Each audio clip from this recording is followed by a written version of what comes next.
Salut tout le monde, ici Totuyo de Planet Casio, j'espère que vous allez bien, parce qu'aujourd'hui on va avoir un tutoriel un peu plus costaud que d'habitude, qui s'adresse notamment à des programmeurs un peu plus expérimentés, puisqu'on va concevoir un petit système de high score, dans lequel on pourra renseigner nos pseudonymes.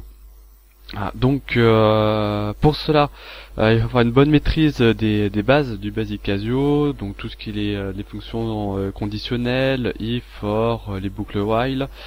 Également bien connaître le get key, son fonctionnement, les valeurs qui les retournent. Également de bonnes connaissances dans les fonctions str, les chaînes de caractères, et ainsi que des notions en algorithmique. Alors, comme vous pouvez le voir, cette fois-ci, vous voyez le logiciel que j'utilise pour capturer l'écran de ma calculatrice, qui s'appelle Screen Receiver, qui est d'ailleurs disponible sur Planet Casio.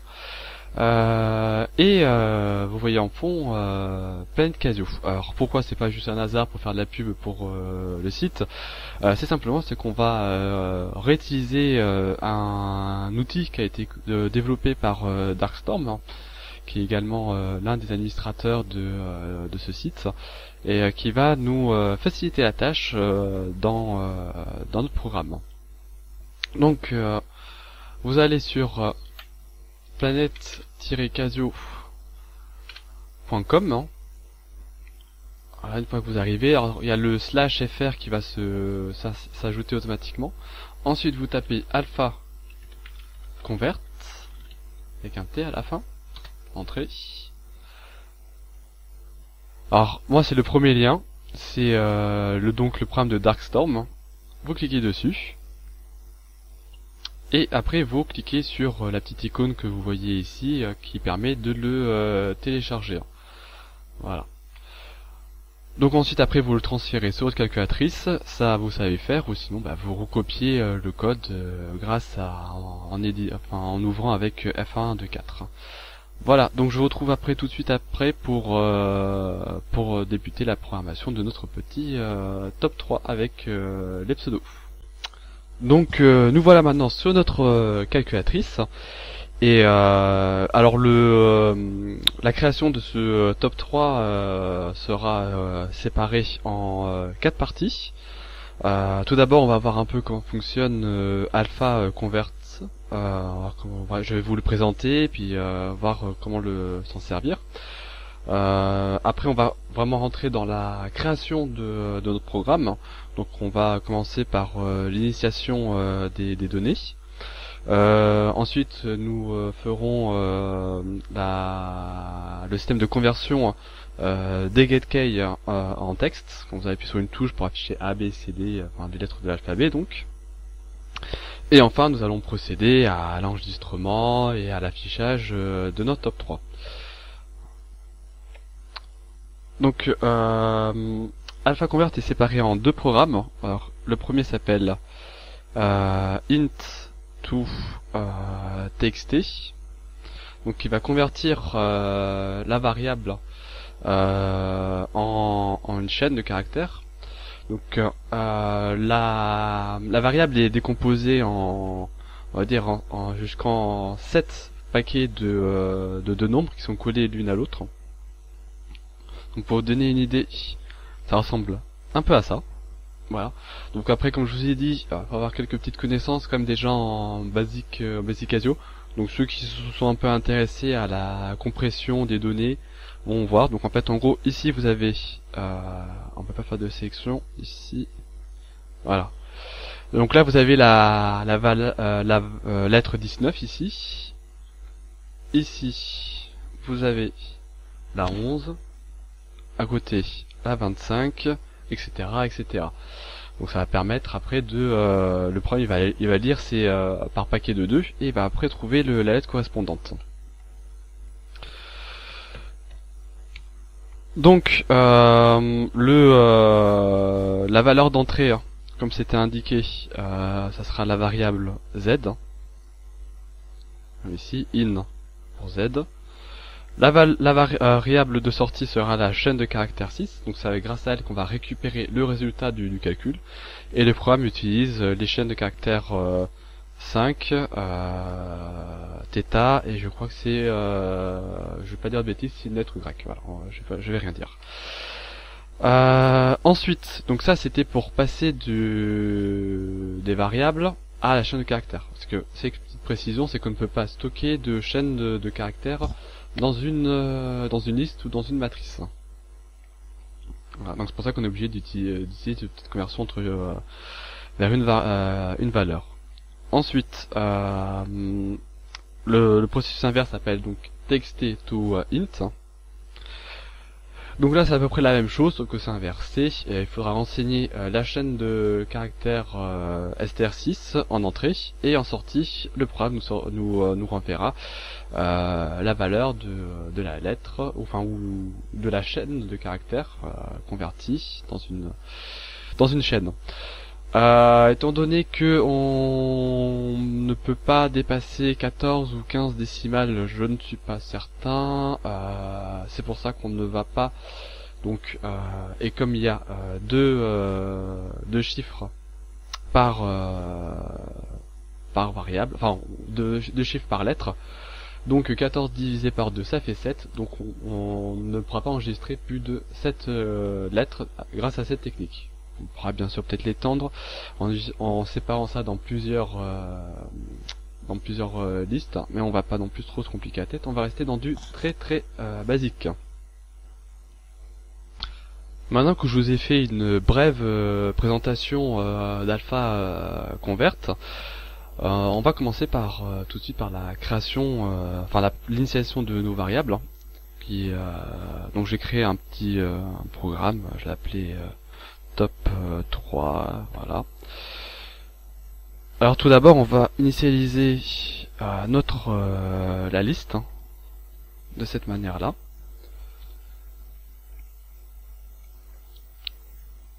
On va s'assurer que la liste est bonne. Enfin, on pourrait faire plusieurs vérifications, mais on va juste tester la dimension de la liste. Donc vu qu'on a 3, c'est un top 3, donc il n'y a que 3 entrées, donc c'est différent de 3, c'est-à-dire que ce n'est pas bon. Alors bien sûr, comme j'ai dit, on préfère d'autres vérifications, mais on va rester dans du simple. Alors ensuite, je vais faire comme ceci, donc on va créer 3 valeurs. Alors je vais vous expliquer pourquoi je mets virgule 1, virgule 2, virgule 3, donc ça correspond à 0,1, 0,2, 0,3, c'est une petite optimisation. Hop. Tac. Et ainsi, et la même chose 0, 0, 0 pour la liste 2. Alors bien sûr, on pourrait également faire ceci, pour ceux qui ont envie d'optimiser un peu plus. Voilà. Mais bon, je vais rester comme ceci. Et voilà. Donc en fait, les 0,1, 0,2 et 0,3, je pars du principe que nos haskell seront toujours des entiers positifs. Voilà. En fait, ce sont des marqueurs. Ici, la 0,1 va correspondre en fait à la première ligne de la liste 1. Ici, 0,3, enfin le virgule 3 va correspondre à cette valeur-là, et le 0,2 va correspondre à celle-là. Je suis obligé de faire ça parce que on va utiliser la fonction sort d qui va nous trier par ordre décroissant la liste. Cependant, une fois que le tri sera effectué, on ne pourra plus assurer une correspondance avec les pseudonymes qui sont enregistrés dans la liste 2. Donc il nous faut un marqueur. Étant donné que nos scores seront toujours des entiers, donc la valeur décimale ne changera jamais, et bon, ça n'impactera pas grandement les scores, hormis si on a deux identiques, bah le virgule 2 sera en dessous du virgule 3. Bon, ça c'est un petit détail, mais qui n'a aucune espèce d'importance. Voilà. Donc maintenant que je vous ai présenté comment on allait un peu gérer ces données au sein de nos deux listes. Alors je vous rassure de suite, liste 3, je viens de me rendre compte, il y a des données, elles nous servent à rien, voilà, je les supprime. Nous allons donc revenir dans notre programme, qui s'appelle Top 3. Donc effectivement j'ai beaucoup de programmes, le voici. Et donc là on a fait notre petite initialisation de base, au cas où on n'aurait pas, le programme serait tout neuf, on n'aurait pas créé des variables. Donc la chaîne sera qui va contenir le pseudonyme du nouveau score sera contenu dans str1 et L, la variable L contient le nombre de caractères de str1 qui ici vaut 0. Là, juste une petite présentation, enfin une petite mise, petit aspect visuel. 1, 2, 3, 4, 5, 6, 7. Voilà.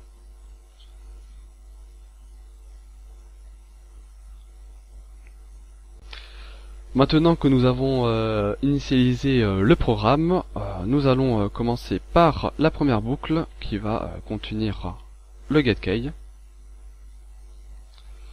qu'on stockera dans G.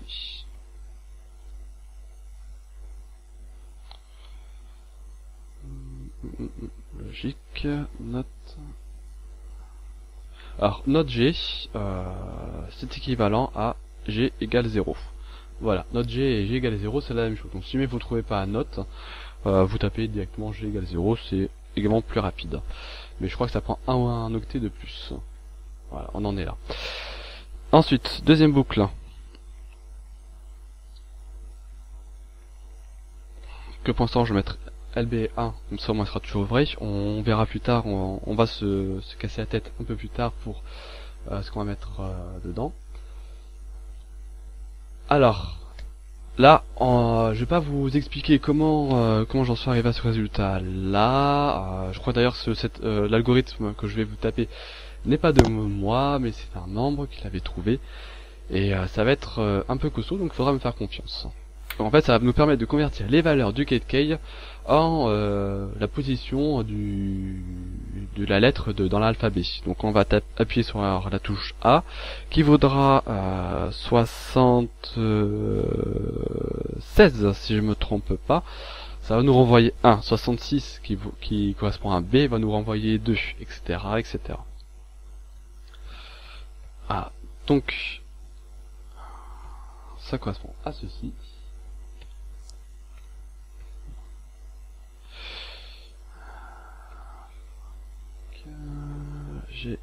G-R. Ensuite 8 moins int G plus 5 R plus R R inférieur à 3 tiré Z. Voici. Donc ça va permettre de nous donc on va voir justement la variable. Et pour vous en convaincre, je vais taper local 1.1 Z. Petite fonction ici. Voilà. Là j'appuie sur 1, 2, 3, 4, 5. Alors pardon, j'appuie pas sur A, j'appuyais sur la touche 1 mais pas sur la touche A. Donc là j'appuie sur A, B, C, D, E, F, G. Voilà. Donc cet algorithme, pardon, ces trois lignes même d'algorithme un peu barbare, nous permet d'effectuer ce petit calcul. Donc si jamais certains ont envie de s'amuser à retrouver comment on en est arrivé là, bah écoutez, faites-vous plaisir, parce que c'est un peu bourrin. Voilà. Donc maintenant qu'on a fait ceci, on va faire entrer le petit outil qu'avait développé Darkstorm. Alors pour ça,